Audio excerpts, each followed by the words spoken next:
Hello everyone, hope you've been having a good week. So I had some more questions come to me for this week and just some notices and bits, I suppose. So, news to do with school and college. There's been a lot of talk in the media this week and last week about when things are going to be opening and extra stuff, extra time. Some people are saying that schools and colleges will be opening for an hour before and an hour after their normal times. Some are talking about opening over the summer. Now, none of this has been announced by the government yet. It's just media stuff, and the media have a habit of just putting a spin on everything and putting everything as the worst possible case. From what I can gather, there's a conversation going on about the schools and getting extra help in to help with people who are at secondary school. But I don't think they're going to give any help to primary schools or colleges or do anything to change their day, basically. So those of you going off to college or in college already, I don't think anything's going to change in terms of things being added onto your time before or after college. There might be more adverts for people to go and get tutors and stuff. But other than that, I think it was asked last week at one of the briefings about what colleges would get for this or further education, and I think at the moment they're focusing on schools. So colleges should expect to go and start at their normal time. Currently that's the plan, but no changes to the year, it would seem. Yet there might be some changes to your exams. I'm not saying they'll be moved or anything, but there could be a change in the grade boundaries. We don't know yet. That's not been discussed, and we probably won't even hear about that for another year. But in terms of any changes to your time, nothing yet. But you will see in the media it says quite a bit about it, but there's nothing confirmed. The only confirmed thing, it seems, is that there's an aim for everyone to go back in September at the normal time when you would have gone to college anyway. I would find it likely, I think it would be likely that your colleges would put extra help in place just to get you reacclimatised and reaccustomed to being at an educational institute. But other than that, I mean, if you wanted tutors and things, I'm sure you can find some for whatever courses you're going to be doing. But I don't see any other changes.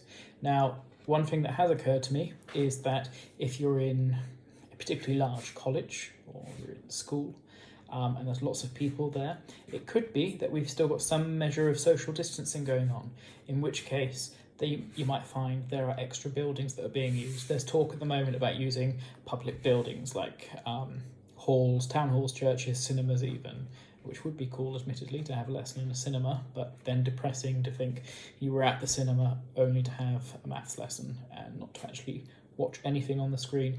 I assure you, a PowerPoint on a cinema screen is still just as boring, sadly.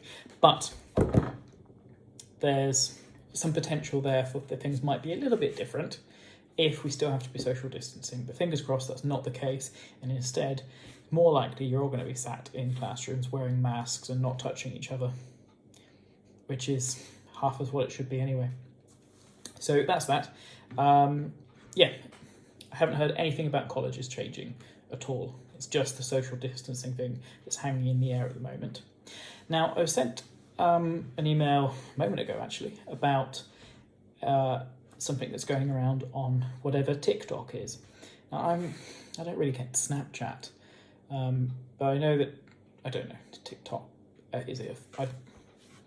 it's a thing that you know about, and I don't really know about much other than its videos. But I watched a little thing on there, which was a news article someone was sharing, saying about a third of GCSE grades or A-level grades are probably going to be moderated downwards this year after teachers have overestimated everything or been too generous. Do I think that's likely? Yes. Do I think about a third of them are going to be put down? Yes. Seems reasonable. The thing to take into account with that is you hear the headline, oh, a third of grades are going to be moderated downwards, and you immediately think, oh, well, that's not fair, why are they going to rob me of a grade? Well, that's not really the case. It's a case of all the grades that are going to be, or have been submitted, need to be checked. And if they're wildly out of place, then there's going to have to be some moderation changes there. It's unlikely many are going to be put up, because it's more likely people have gone on the side, given you the benefit of the doubt, if you like, with your results. What it misses, though, the whole article misses how rigorous it's been in how you've been assigned grades.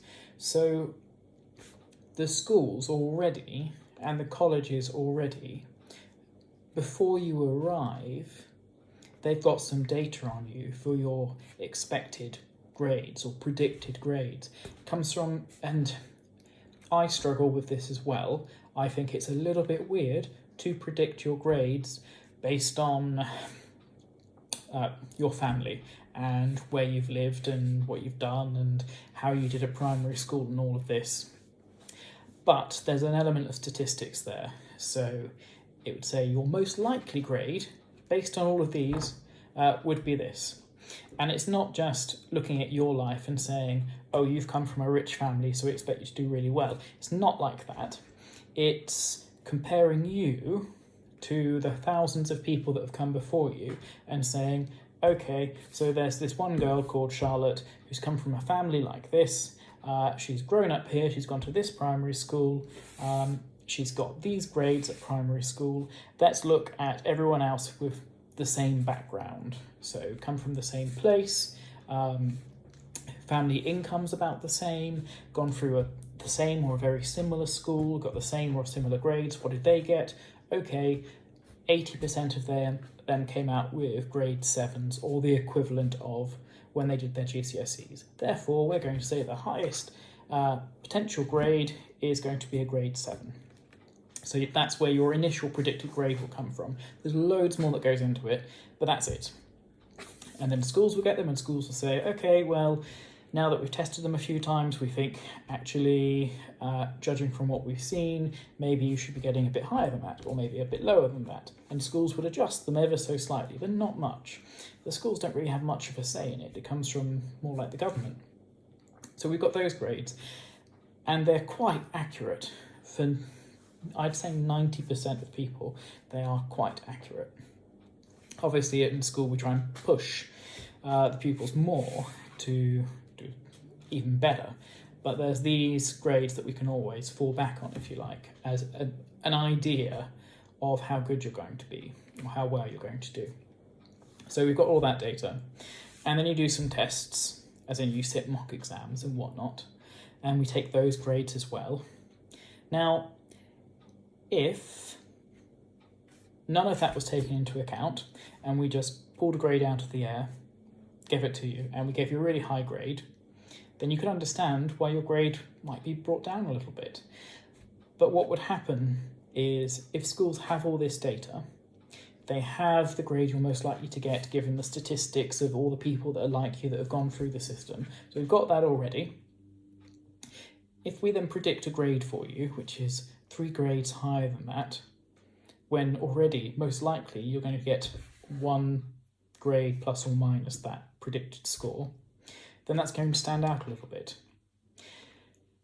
If we then take into account what the school's got previously, so we say, okay, so we've got all these pupils coming in and they all have these predicted grades. So let's say I've got a class and they're all predicted 7s based on all the statistics stuff about their background, all predicted 7s, but consistently for the past 5 years, my classes have all got 8s. Even though all of them are predicted 7s, they've all got 8s. Then that is taken into account. And so when the government go and look at the grades that have been predicted for you, they would see, okay, so from this person, they seem to all be getting a grade higher than the statistically predicted one. But, oh wait, let's look historically. People that have gone through this class at this school have got higher. So, okay, that goes through.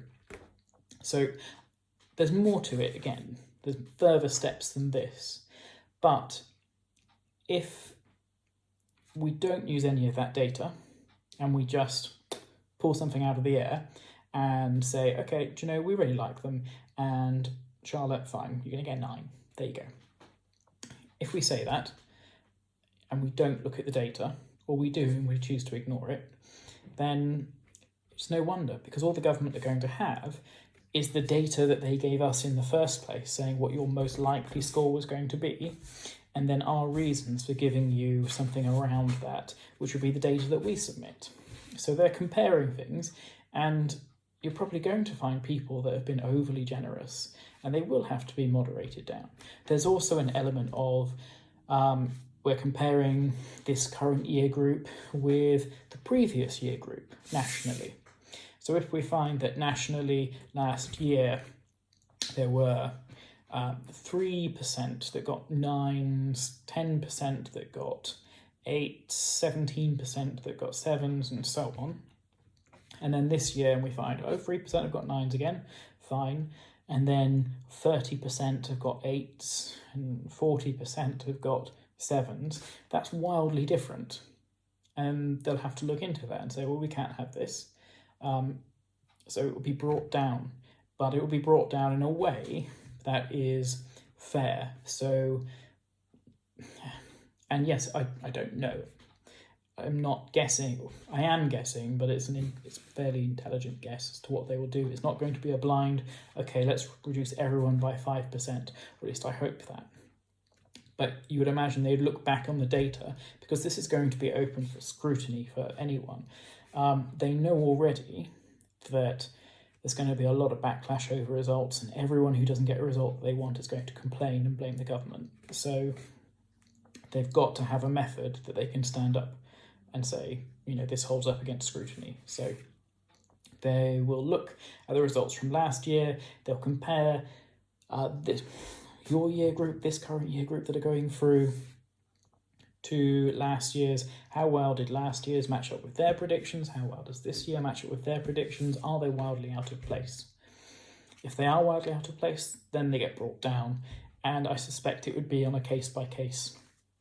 If you are getting significantly higher than all the evidence goes in to suggest, then you'll get dropped down. But also, not only that, I had a little read of this article, and the article itself said, now, their information isn't based on the grades that have been submitted by the schools. Their information is based on predicted grades that they've got somehow. So it's all a bit sketchy. I went through all of this stuff just to put you at ease a little bit, that you're not going to suddenly have loads knocked off. You're not going to know anyway. We, as teachers and staff, give you grades based on evidence, and then you'll get the results. You can retake an exam if you want to. But I went through that to give you a little bit of comfort that it's more than just we're going to give you any grade and the government are going to knock you down, which is kind of what the article was saying. Instead, looking at a bit more detail, the article got their hand on some predicted grades. We don't know if it's no for the whole country or not, or if it's just a few people. And then they say, okay, well, these are really high, so we're probably going to see them knocked down a bit.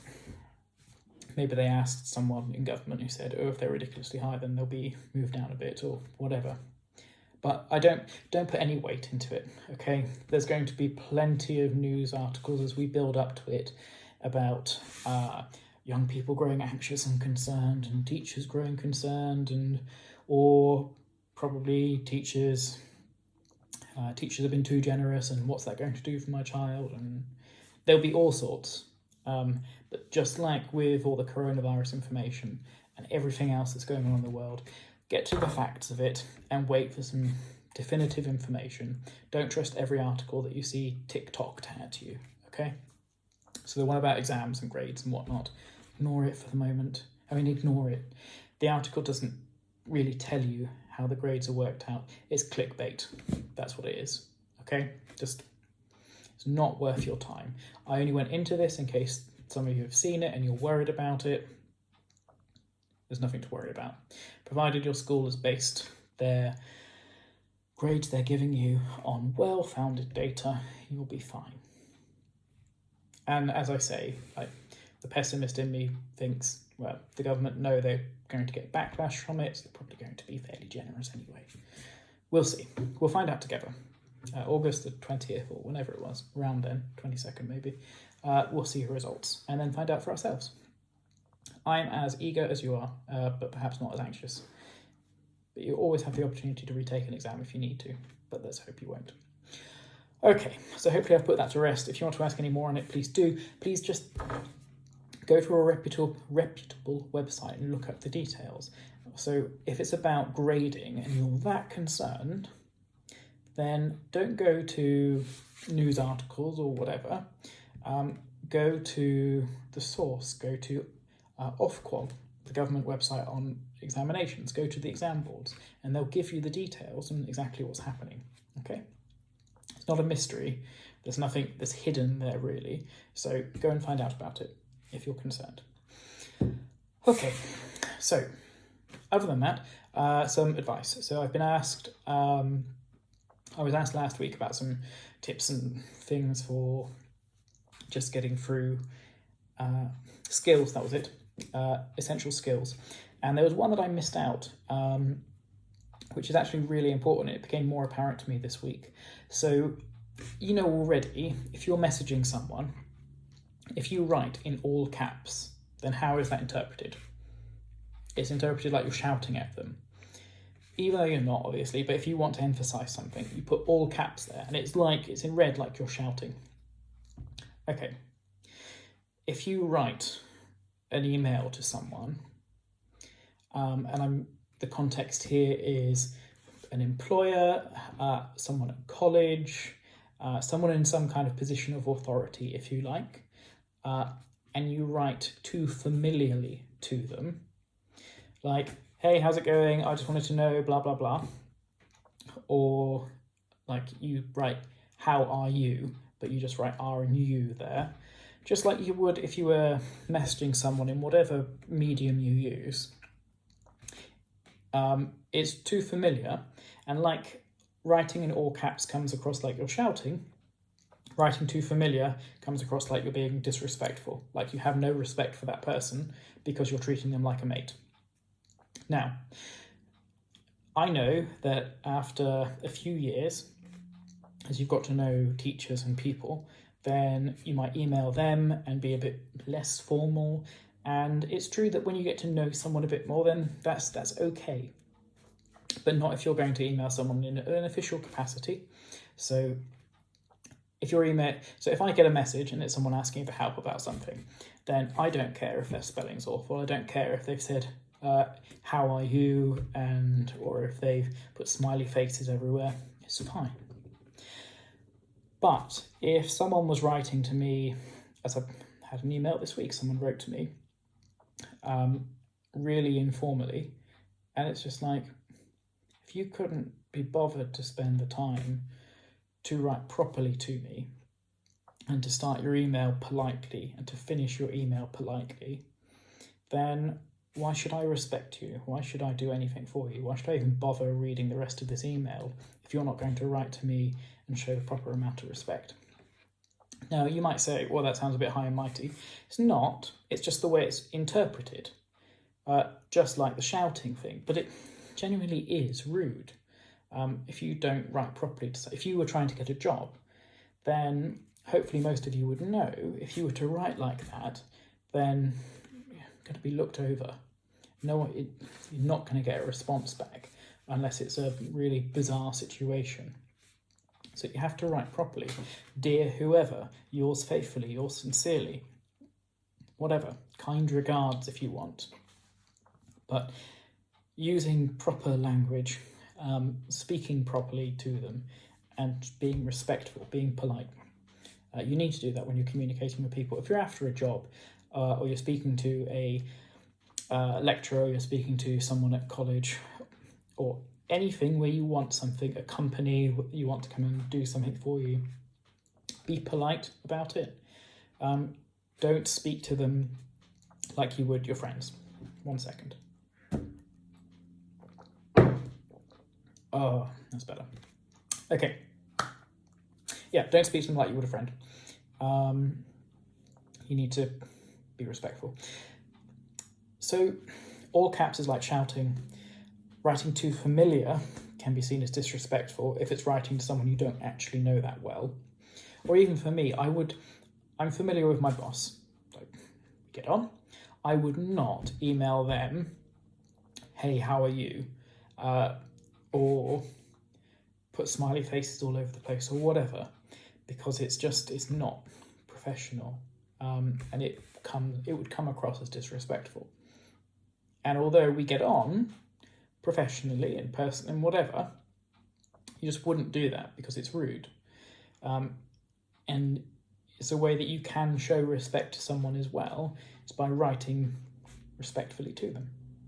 Okay. Next one. Spelling mistakes. If you send an email to someone that's got spelling mistakes in it, then it's unprofessional. It makes us think you're lazy. There's no excuse now. If you were handwriting something, yeah, you've got an excuse.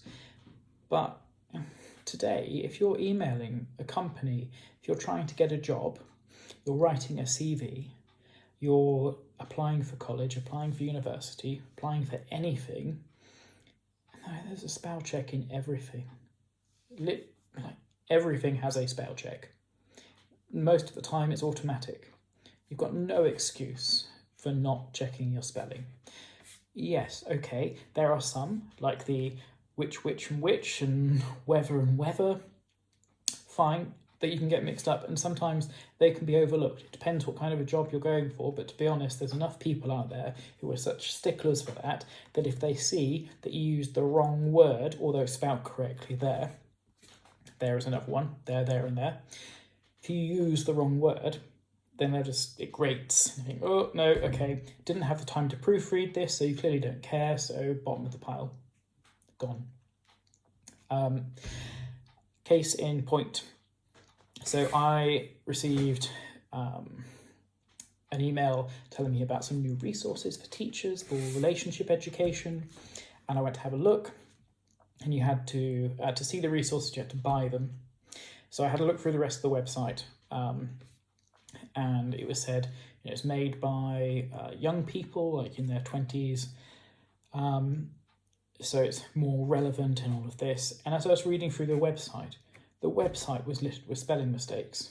I thought, this is a bit odd, but forgivable, because maybe, I don't really know. I looked over it for a moment. I thought maybe they'd allowed someone in and make their website in a hurry. But then I looked at the materials, so they had some previews, and I looked, and there were spelling mistakes there as well. I just thought, if you hadn't had the time to look over this, then why should I be confident that you've had the time to even check the materials that you've made? If you couldn't put the effort in to do basic spelling, and this wasn't even confusing words that sound the same. This was basic spelling mistakes, not capitalising letters at the start of sentences and whatnot. If you're missing that out, what's going on? In an email, you could forgive that, unless you were applying for a job and it was very competitive, in which case you look for anything to put people out. But if it's a website, and if it's materials that you've made, allegedly checked and published, and people are going to have to pay for them, why are there spelling mistakes? Why are there mistakes like that? Needless to say, the company will get no money from me, and I would never recommend them. In fact, I'd recommend against them, because it makes me think that they're unprofessional and lazy, and I'd have nothing to do with them till I see a dramatic change. If I ever go and look back, I probably never would. So it cuts you out pretty quickly if you make basic mistakes. Don't write in all caps to people. Don't be too familiar when you want something, jobs. Check your spelling, proofread everything.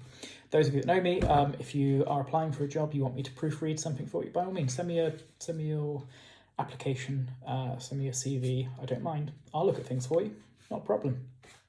More than happy to. But get someone to look over whatever it is that you're doing.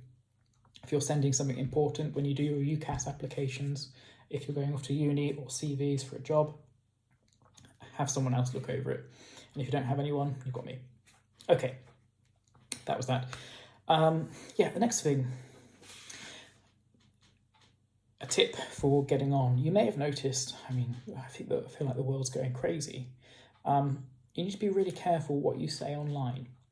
I have to be really careful in what I'm saying in these videos, really careful. I've actually recorded this one 3 times today because the first 2 just didn't go well after I thought about it for this issue. You have to be careful what you say online. I'll give you a perfect example. 10 years ago, if I made a video 10 years ago, and this is an example, hypothetical, and I said that marriage is between a man and a woman, nobody would bat an eyelid. Look in a dictionary, you'd find that's the same, that's what it was. Marriage between a man and a woman, no problems. Fine. If I said it 7 years ago in a video, when there was a debate on whether a marriage should be redefined to allow same-sex couples to marry, then I would be branded a bigot, so which is a bad thing. So suddenly I'd be hateful and whatever for saying the same thing just because the times have changed slightly. If I said that today, and I said marriage is only between a man and a woman, I could lose my job.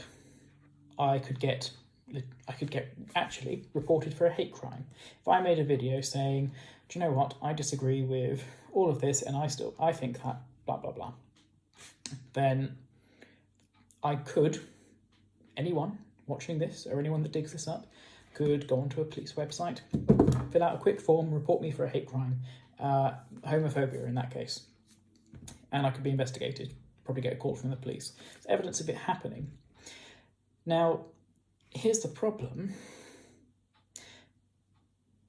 If I'd made that video 10 years ago and I'd said those things, I could get in trouble now for it.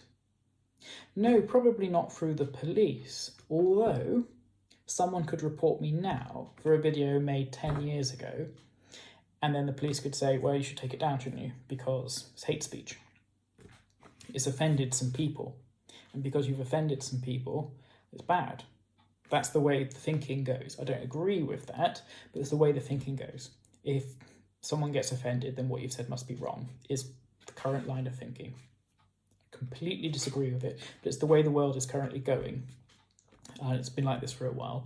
You can look up plenty of instances. There was someone this week who was highlighted because they said something in like 2002. You've got all the celebrities apologising for things that they said or did or acted in ages ago, which were funny at the time, but then judged by today's standards. Now we're saying, oh no, that was bad, that was really bad, can't do that.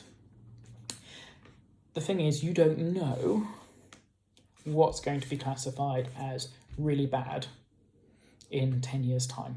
You don't know. If I'd made a video 10 years ago about marriage, I would have no idea that a few years on from that, there would be a big debate over the whole thing and very controversial. And then I could have got in trouble for it then, even though it's something that happened in the future. So you have to think what you're saying now, and if you're making videos, you're making TikToks, you're sending messages or making posts or anything that's public, you have to be really careful what you're saying, because most likely it seems you're going to be judged in 10 years on the standards that are present in 10 years' time on what you're saying today. Whatever you put on the internet stays there forever. There are accounts of people being arrested for messages they've sent, private messages on Facebook Messenger. You can look that up as well if you like. So your private messages aren't necessarily private. And I know many of you don't use Facebook Messenger, but I use that as an example because I know it. But the same goes for most of the others as well. WhatsApp is owned by Facebook as well. Some say that, oh, it's all encrypted and it's fine. If someone takes a screenshot of it and saves it, then it's not fine, because then it's somewhere. And if you ever become someone who's famous in the future, then this can be dragged up against you. If you say something that seems fairly funny now or innocuous, doesn't matter. If it's there and it's saved, it could be used against you in the future. In the same way, let's say maybe you don't become really famous or anything, but you're just after a job, someone does a quick search for you, and now if I went and searched for one of your names, then I could find maybe a little bit of information out. But we don't know how much more information is going to be released and made public in the future. Internet archives back everything up that's ever been posted. more or less. So you can look at things that have since been deleted, provided they're not completely private. Everything that we do on the internet, we know it's being saved. Even if you go and delete something, it's stored somewhere. It's only a matter of time. Loads of personal information is already for sale on the dark web and whatnot. Not being paranoid, just is what happens. So anything that you say online, or anything that you say using technology, let's say, is recorded and there's a record of it kept that is linked to you. That if someone gets in the future, they could potentially use against you. And the way the world is going, people will always go and search for things against you. If ever you become in the public eye, or if we get to a state where you have background checks done on you for, you want to be a PR rep for a company, people go and look up the information about you. Have you ever said anything like this? Let's look at all the photos of you. Have you ever dressed in a way that was culturally appropriating someone else, or anything at all, and it could be used against you. It's a funny, peculiar, and disturbing time. I don't really have a good way around it, other than saying any conversation that you have, if you think currently it might be controversial, then I would suggest having that conversation in person rather than online, because you just don't know how it's going to be used in the future. Now, I always say and advocate, speak your mind, speak the truth, be honest, be open, and you should, but you should also be aware that if what you think and you say and you believe is somewhat controversial, even if it's right and true, there'll be consequences to that. And you can be held accountable by the mob, let's say. We don't know what the mob are going to want in a year's time or 10 years' time, or even now. So be aware that if you say something that goes against public opinion, even if it's right, or maybe not even general public opinion, just some people, then there are those out there that will try and make life hell for you. So be prepared for it. That's why I say if you've got an opinion on something, always try and back it up with reputable facts. Don't just come out with inflammatory opinions with no facts to back things up. Always have something there that you can fall back on. Doesn't mean you're safe, it just means that you can explain yourself. Practice some diplomacy would be my advice. So just be careful. Be careful what you've got online. Whatever you can get rid of now, if you think, maybe I shouldn't have said that, get rid of it now. I don't know if any of you are on Twitter, I don't. If you have said something on there ever that could be a bit dodgy, get rid of it. Just get rid of everything now. Just try and limit the chances that something you've said, for good reasons perhaps, couldn't be used against you in the future. Okay? Be careful. All right, final thing for today. Given it's Sunday when I'm recording this, it's Father's Day today. Something about your parents and family. So I know that many of you are feeling anxious. It's to be expected. A lot of people generally are feeling anxious at the moment because of the lockdown and everything. I've said it before, but I try and take the time with your family and make the most of that. Now, I know many people don't get on with their families. I regret personally when I was younger, I didn't get on with my family very well. When I was fine at primary school, went to secondary school, became a teenager, became moody, shut myself in my room, got really dark, did not want anything to do with them, didn't let them in, didn't talk to them about things, never knew anything about my troubles or problems. I went to uni, it was the same, very rarely opened up or said anything at all to them, and they really struggled to have a relationship with me, and now later in life, it's difficult trying to have a relationship with them. I have a relationship and it's good and getting better, but it's nowhere near as strong as, say, my sister and them, because I shut them out and I didn't know how to get out of it.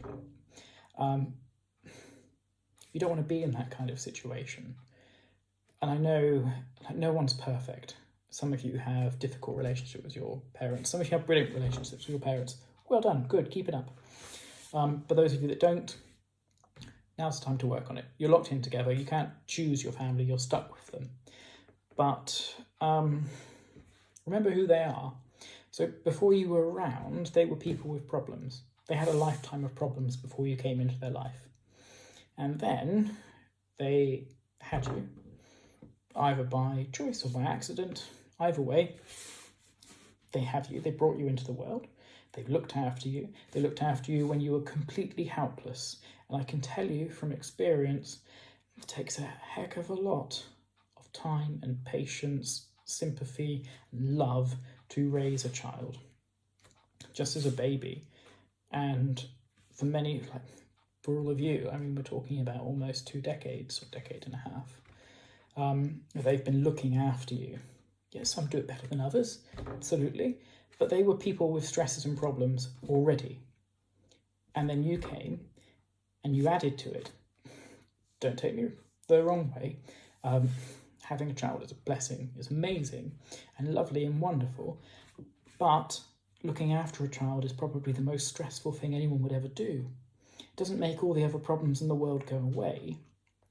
So you can understand why parents they're not perfect, they're just people with issues or themselves, who have then had a second life added to them that they have to help and care for and look after.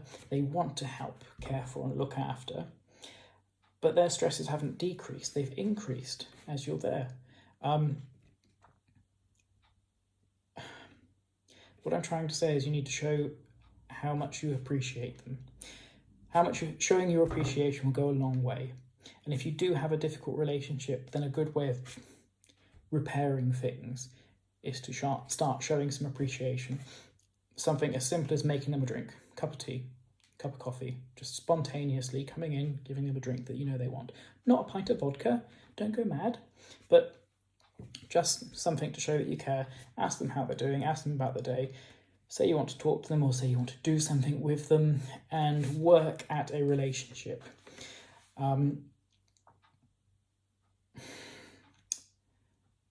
So I'm a Christian, and a commandment that's given is to love other people. Now, you might say, okay, yeah, fine, love other people, but it's not like you should just feel nice about other people or something you're naturally inclined to do. It's something you have to work at. To love someone, to be commanded to love someone means you have to actually put some work into it. You have to put some effort into a relationship. You have to love other people, which means to make relationships work, you have to put a fair bit of effort in. To love your parents, it's not enough just to say, I love you. You actually want to work at this. And if you want to improve your relationship, you need to work at it. You have to take an active part. Love is an active thing. It's not passive. It's active. There are different kinds of love, as you know, but the kind I'm referring to here needs some effort. Be a bit proactive. Let them know that you care about them. Let them know that you value them.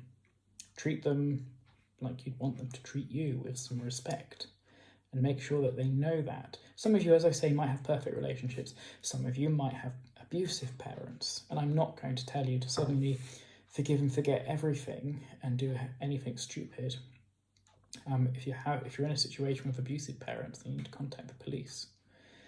Or someone, another adult that you can talk to and get to some safety. But if you're just in a relationship with difficult parents, let's say they've got drug or drink problems, as many people do, as some of you sadly may do in the future, care about them, have some patience with them, maybe even try to help them a little bit. Don't try and take all their problems on yourself, but something as small as showing that you care by saying I love you, by giving them a cup of tea, by just sitting with them and spending some time with them, you'd be surprised how much that would do. On a related note, I know so many people, as I said, would be anxious. Talk with your parents about your problems. I know it's cringy. I know. I understand that completely. Consider this. So you have, and you may think you've got very different problems to your parents, to what they had when they were your age, because it was a different world, and it was a different world. No TikTok, Snapchat, or whatever. And like them with their parents, it would have been a very different world. No war. Everything's different. But some things remain the same. Like, Everyone in their lives will have relationship issues. Everyone in their life will have someone who says rumours or lies about them, or does something selfish or gets them in trouble for something. Everyone worries about the future. Everyone gets concerned about not being understood or being alone. Everyone does, regardless of the age that you're born in. So although people might not understand exactly your situation, they've been in similar ones themselves, and they can probably give you some advice. And I suspect they'd really like to give you some advice as well, if you ask them in the right way. So please keep that in mind. Although they may not know exactly what you're going through, they can certainly relate. And you're better off asking your parents for advice and finding out how they dealt with things, for better or for worse. If they didn't deal with things well, you'll be able to tell and not repeat the same mistake. If they did deal with things well, then you can learn from that too. Far better to go through people that have lived through it than to turn to your peers or to just look on Instagram for advice, because all you're going to get from there is advice from people who are as lost as you. Other people who didn't ask their parents and people that have been through things, but instead just are wallowing through in a state of anxiety and depression. You need to ask for help from people with experience. Doing that will help with anxiety. Doing that will help relationships with your parents. And doing that will make you a happier and, dare I say, better person in the future. All right. I think that's it for this rant for this week. I hope some of that's been useful for you. Please do get in touch if I can do anything to help you. Take care. Have a lovely week. Enjoy the sun. I'm going to the beach Wednesday. Work at the beach. That'd be nice. Social distancing. Okay. Take care. Stay safe.